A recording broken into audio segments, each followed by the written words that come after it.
So இது வரைக்கும் நீங்கள் அப்ளை பண்ணலைன்னா இதை கொஞ்சம் இந்த கான்செப்ட் கொஞ்சம் பார்த்துட்டு அப்ளை பண்ணுங்கள்.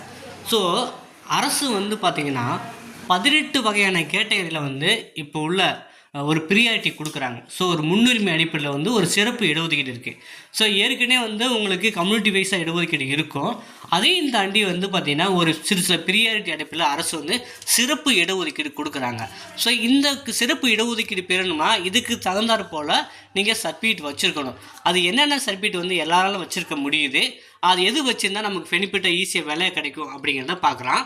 இப்போ வந்து ப்ரியாரிட்டி வந்து பார்த்திங்கன்னா கொரோனா தொற்றால் தாய் தந்தை இழந்த வாரிசுகள். ரீசெண்டாக கொரோனாவில் வந்து ஒரு சில பேர் பெற்றோர் 2 பேருமே இழந்திருந்தாங்க அப்படின்னா அந்த சர்டிஃபிகேட் வாங்கி வச்சுருந்து அப்ளை பண்ணனா அவங்களுக்கு சிறப்பு இடஒதுக்கீட்டின் கீழே வந்து வேலை கிடைக்கும். இதனால் வந்து பார்த்திங்கன்னா அவங்களுக்கு கட் ஆஃப் கம்மியாக இருந்தாலும் அடுத்த லெவலுக்கு போவாங்க. அடுத்து வந்து பார்த்திங்கன்னா உங்கள் குடும்பத்தில் நீங்கள் தான் முதல் தலைமுறை பட்டதாரி டிகிரி முடிச்சிருக்கீங்க அப்படின்னா அந்த சர்டிஃபிகேட் வந்து நீங்கள் இ-சேவை மூலமாக அப்ளை பண்ணி அது விஏஓ ஆர்ஐ தாசில்தார் அளவுக்கு போகும். நீங்கள் வந்து இ-சேவை மையத்தில் அப்ளை பண்ணிவிட்டு நீங்கள் விஏஓவை பார்த்து முறையிட்டீங்க, சரியான டாக்குமெண்ட் சொன்னீங்கன்னா கொஞ்சம் உங்களுக்கு ஒரு குயிக்காகவே அவங்க பண்ணி தருவாங்க. பண்ணி தந்தீங்கன்னா அந்த முதல் தலைமுறை பட்டதாரி சான்றிதழ் மூலமாக வந்து நீங்கள் வந்து இந்த பணிக்கு விண்ணப்பிக்கலாம். ஸோ அந்த சான்றிதழ் நம்பர் எல்லாம் கேட்கும், அப்லோட் பண்ண சொல்லும். அப்போ வந்து முதல் தலைமுறை பட்டதாரி யாராவது டிகிரி முடிச்சிருந்தீங்கன்னா இந்த சர்டிஃபிகேட்டை வந்து ஒரு வாரத்திலே வாங்கிடலாங்க. முயற்சி பண்ணிங்கன்னா நீங்கள் ஒரு வாரத்திலே இ-சேவை மூலமாக அப்ளை பண்ணி வாங்கிடலாம். 3வது வந்து கவர்மெண்ட் ஸ்கூலில் வந்து தமிழ் வழியில் படிச்சிருக்கணும். கவர்மெண்ட் ஸ்கூலில் தமிழ் வழியில் படிச்சிருக்கணும்.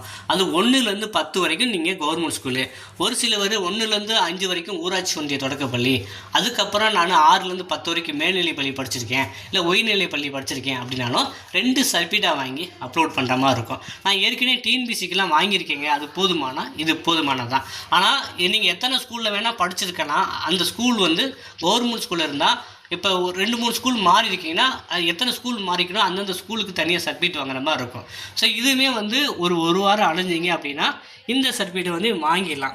அப்புறம் வந்து பார்த்திங்கன்னா போரில் மரணம் அடைந்தால் அல்லது உடல் தகுதி இழந்ததால், ஸோ அந்த மாதிரி இராணுவ வீரர்கள் வாரிசுகள் கொடுக்குறாங்க.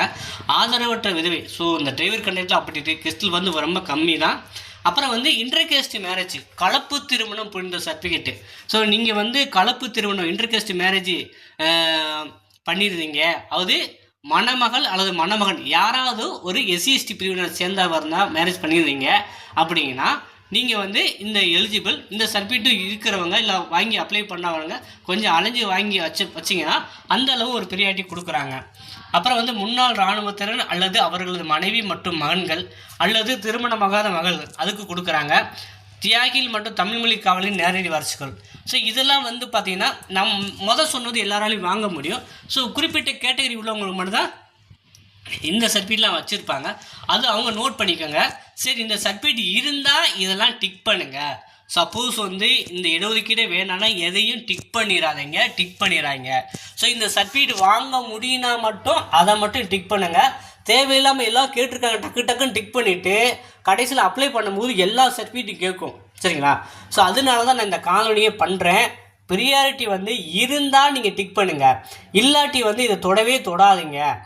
நார்மல் கோட்டாலே உங்களுக்கு வேலை கிடைக்கும். இந்த சிறப்பு இடஒதுக்கீடு எனக்கு வேணும்னு நினைக்கிறவங்க மட்டும் இதை வந்து சூஸ் பண்ணுங்கள். தெரியாதனமாக கூட சூஸ் பண்ணிட்டீங்க அப்படின்னா அப்ளிகேஷன் எடிட் பண்ணுற ஆப்ஷன்லாம் கிடையாது.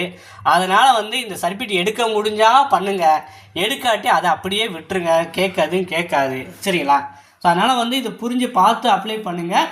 ப்ரியாரிட்டிங்கிறது இது தாங்க. ஸோ நம்ம என்னென்ன சர்டிஃபிகேட் எப்படி எடுக்கலான்னு சொல்லிட்டேன். ஸோ விருப்பம் உள்ளவங்க வந்து பார்த்திங்கன்னா இந்த காணொலி பயனுள்ளதாக இருந்தால் உங்கள் நண்பருக்கு ஷேர் பண்ணுங்கள். ஸோ இந்த சர்டிஃபிகேட் எடுக்க முடியும்னு நினைக்கிறவங்க இந்த கோட்டாவில் அப்ளை பண்ணுங்கள். இல்லை எனக்கு வேண்டாம், இதெல்லாம் வேண்டாங்க, சொரட்டு பிடிச்ச வேலை அப்படின்னா விட்டுருங்க. சரிங்களா? நம்ம கரெக்டாக மட்டும் அப்ளை பண்ணால் போதுமானதான்.